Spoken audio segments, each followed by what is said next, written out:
It's time to nationalize the fossil fuel industry. You know, Jimmy Carter tried to do something about this, and I'm going to play this out of the 360 here, Sean.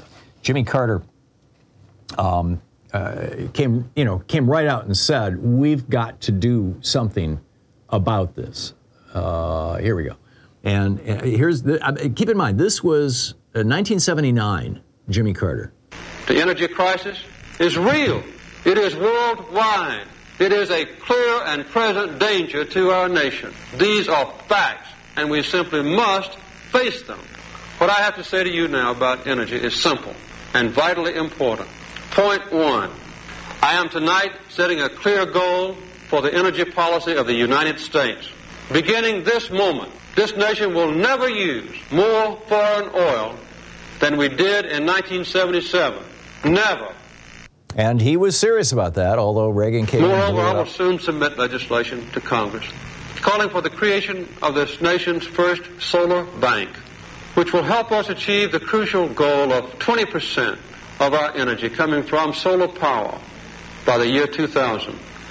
Can you imagine? Had he not been, had Ronald Reagan not committed treason by cutting a deal with Ayatollah Khomeini to hold the American hostages for literally right up until noon on January 20th, 1981.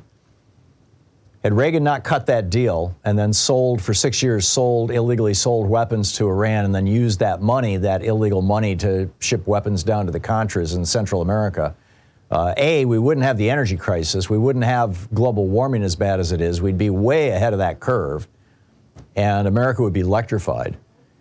And B, we wouldn't have destabilized the governments of Central America. We wouldn't have a border crisis. But, you know, the past is the past. So what do we do now? Well, I think it's time to nationalize the fossil fuel industry. You've heard this rant from me before.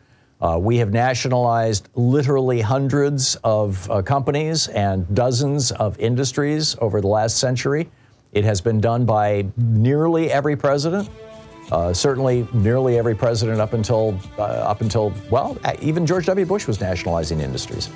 So I think it's time for us to buy the fossil fuel industry. We could buy the four largest fossil fuel companies in the United States for about $2 trillion, about the cost of Donald Trump's tax cuts for the billionaires. And, you know, let the tax cuts expire and use that same money to buy the fossil fuel industry and stop them from buying our politicians. You're listening to the Thom Hartmann Program. Call 202-808-9925. Otherwise, we're going to continue these just insane, I mean, this isn't going to stop it, but it's like we're feeding this insane weather that we're getting.